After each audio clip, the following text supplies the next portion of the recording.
Okay, Yeah. so let me put this in. Oh, God. I'm gonna put this in the air real quick, and just to kind of see if Mary's point is valid. So, fellas, you meet a shorty, and everything is dope. The vibe is cool.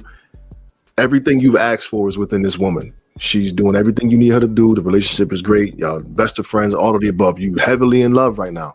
You find out she got hella bodies. Does that change your situation? Yes, sir. Yes, we talked about it on a podcast before. Yes, men will look at you differently. Yeah, it would. Let him answer. Does that change your situation? Is she not the person you fell in love with because she got bodies and didn't tell you? Yep. Yeah. Because her virtue changes. Mm-hmm. It's sad. The virtue changes if she got a lot of bodies, right? The virtuous woman I thought she was, which is the reason why I put her on that pedestal. Now it's not the same woman. Because again, a standard of a lot of men is that you have not been touched. Not that you're a virgin, but you haven't been touched to the aspect of where it's going to embarrass me.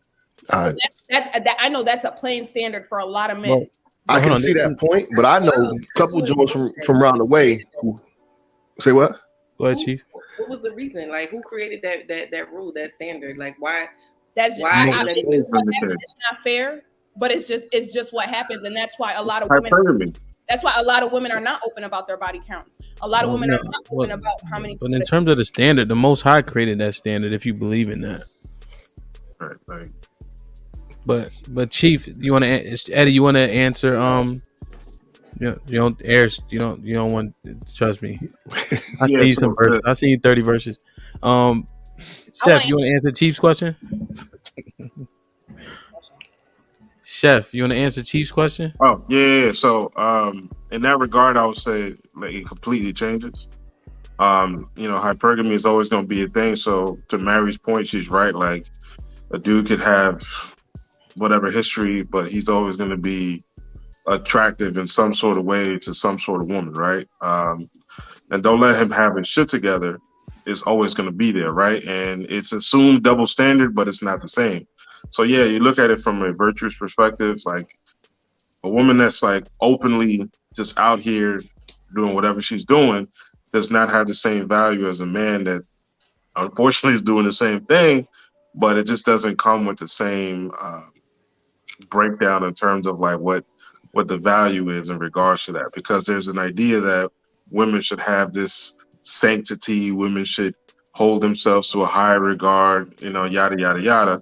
And you want those things because it's like, am I going to introduce the thought to my mom or the woman that I have assumed has lived a life where she's not out here like that? So, Chef, it sounds to me, and I could be wrong, but you didn't reference I until the very last sentence there. It sounds to me like you speaking from a societal standard. Is that something that you believe?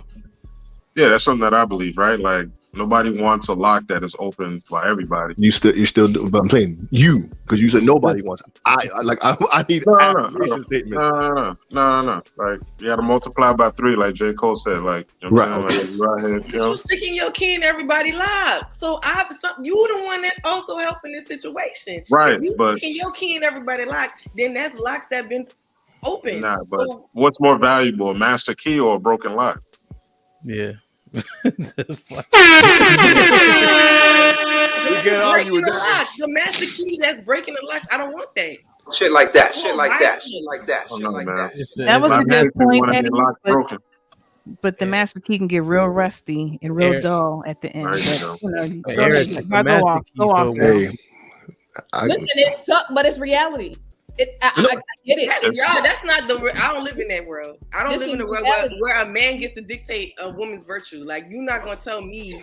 Okay, so then switch it. But that's why women don't get. Keep your own world about you. Absolutely. Let me get T in here. And Eris, I think you're right. He ain't gonna dictate it, but if you tell him too much about yourself, he ain't gonna be the one. Then he ain't the one for me. Yeah, overwhelmingly though. So if she tell you up front, is it different versus finding out in the aftermath? No, it just hurts less. If she tell me up front, I know what she good for. I be damned that nigga got to just play around and I got a wife. Hell no. Nah. Fam, it's a bunch of Jones from around the way. It's a bunch of Jones from around the way who done been ran through. Who a nigga out of town came in and scooped up. Hey, niggas, they don't know because they don't know. If you did that 10 years ago, you're not the same person. So you are being crucified for your transgressions of 10 years ago or 5 years ago.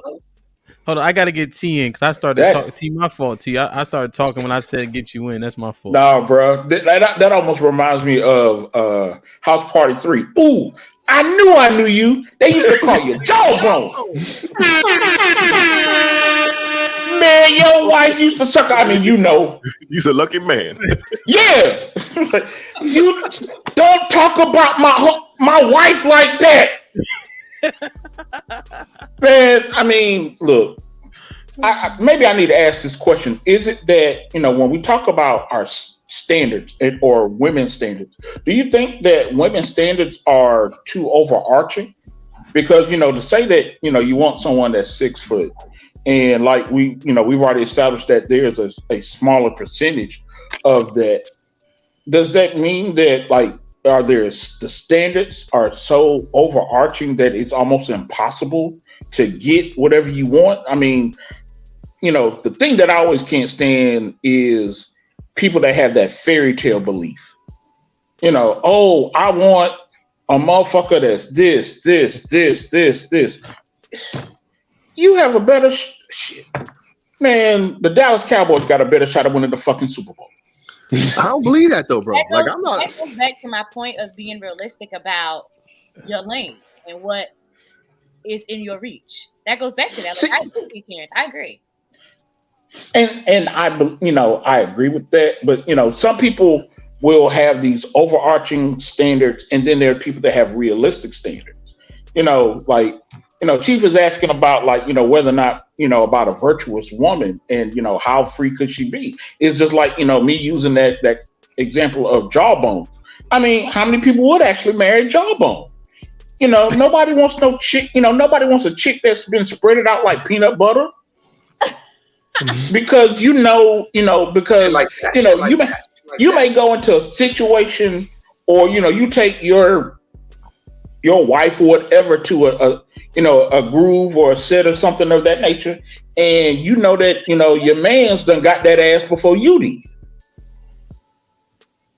You gotta take it to homecoming. Go to her school, take it to the homecoming, and see how that's your wife. Oh, word. Okay, bro. Yeah. Hell yeah. When niggas start hugging you that don't know you, nigga, that's a sign. So Chief, hell yeah. What you saying, Chief? I'm just homecoming is the truth teller. Maybe I look at it from a different perspective, man. I just I'm a little more open-minded these days, man. And granted, I don't, I don't want the woman who's been out there in the street, but I can tell you if I find a shorty and she do me and she do right by me and I'm in a good place, what's done is done, bro. Put him in the fucking bed. Get him out of here. You have a high emotional EQ, Chief. Oh, last week as well. Of course, he get a compliment for saying, "Come on, man." Put him in the fucking bed. Get him out of here.